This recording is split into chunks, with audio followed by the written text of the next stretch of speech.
नमस्कार। वंदे मातरम के प्रोटोकॉल को लेकर भारत सरकार ने नए दिशा निर्देश जारी किए हैं। सरकार ने अब राष्ट्रीय गीत वंदे मातरम को राष्ट्रीय गान जन गण मन के समान दर्जा देने के प्रस्ताव को मंजूरी दे दी है।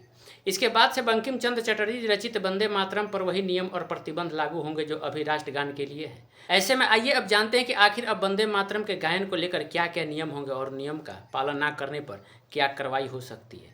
तो देखिए, दरअसल सरकार ने राष्ट्रीय गौरव अपमान निवारण अधिनियम में संशोधन का प्रस्ताव स्वीकार कर लिया है। इस अधिनियम में अब वंदे मातरम को भी शामिल कर लिया जाएगा, जिसके बाद इसे राष्ट्रगान के बराबर दर्जा मिलेगा। अभी प्रस्ताव स्वीकार किया गया है और जैसे ही संशोधन लागू होगा तब से नए नियम भी लागू हो जाएंगे। बता दें कि राष्ट्रीय गौरव अपमान निवारण अधिनियम में राष्ट्रीय ध्वज, संविधान और राष्ट्रीय गान से जुड़े नियम हैं और उनका अपमान अपराध माना जाता है। 1971 के राष्ट्रीय सम्मान अपमान निवारण अधिनियम में राष्ट्रीय ध्वज और संविधान के साथ राष्ट्रगान के लिए नियम है। इसमें राष्ट्रगान के लिए कहा गया है कि जो कोई व्यक्ति जानबूझकर भारतीय राष्ट्रगान को गाए जाने से रोकता है या ऐसा गायन कर रही किसी सभा में व्यवधान पैदा करता है, उसे 3 वर्ष तक के कारावास या जुर्माने या दोनों से दंडित किया जाएगा। अगर कोई दूसरी बार यह अपराध करता है तो उसके लिए जेल का प्रावधान है। अधिनियम के अनुसार जो कोई व्यक्ति जिसे धारा 2 या धारा 3 के अंतर्गत किसी अपराध के लिए पहले ही दोषी ठहराया गया है, ऐसे किसी अपराध के लिए फिर से दोषी ठहराया जाता है तो उसे दूसरी बार के या उसके बाद के हर बार के अपराध के लिए कम से कम 1 वर्ष की कारावास से दंडित किया जा सकेगा। अब जब वंदे मातरम भी इस अधिनियम में शामिल हो जाएगा तो राष्ट्रगान वाले नियम इस पर भी लागू होंगे, यानी इसके अपमान पर सजा का भी प्रावधान है। अब जानते हैं कि इसे लेकर नियम क्या है।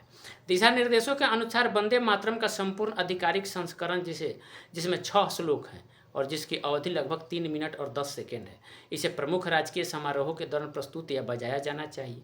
इनमें राष्ट्रीय ध्वज फहराना, राष्ट्रपति और राज्यपालों के आधिकारिक कार्यक्रमों में औपचारिक आगमन और प्रस्थान समारोह और ऐसे समारोहों में उनके निर्धारित भाषणों से पहले और बाद के कार्यक्रम शामिल है। एक जरूरी बात यह है कि अगर किसी कार्यक्रम में वंदे मातरम और राष्ट्रगान दोनों होने हैं तो पहले वंदे मातरम गाया जाएगा और उसके बाद राष्ट्रगान। दिशा निर्देशों में आगे यह भी स्पष्ट किया गया है कि दर्शकों से अपेक्षा की जाती है कि वे सम्मान के प्रतीक के रूप में दोनों प्रदर्शनों के दौरान सावधान मुद्रा में खड़े रहें। जब वंदे मातरम का प्रदर्शन किसी बैंड द्वारा किया जाता है तो उससे पहले ढोल की थाप या बिगुल की ध्वनि से औपचारिक रूप से गायन की शुरुआत का संकेत दिया जाना चाहिए। सिनेमा हॉल और फिल्म स्क्रीनिंग के लिए विशिष्ट छूट प्रदान की है।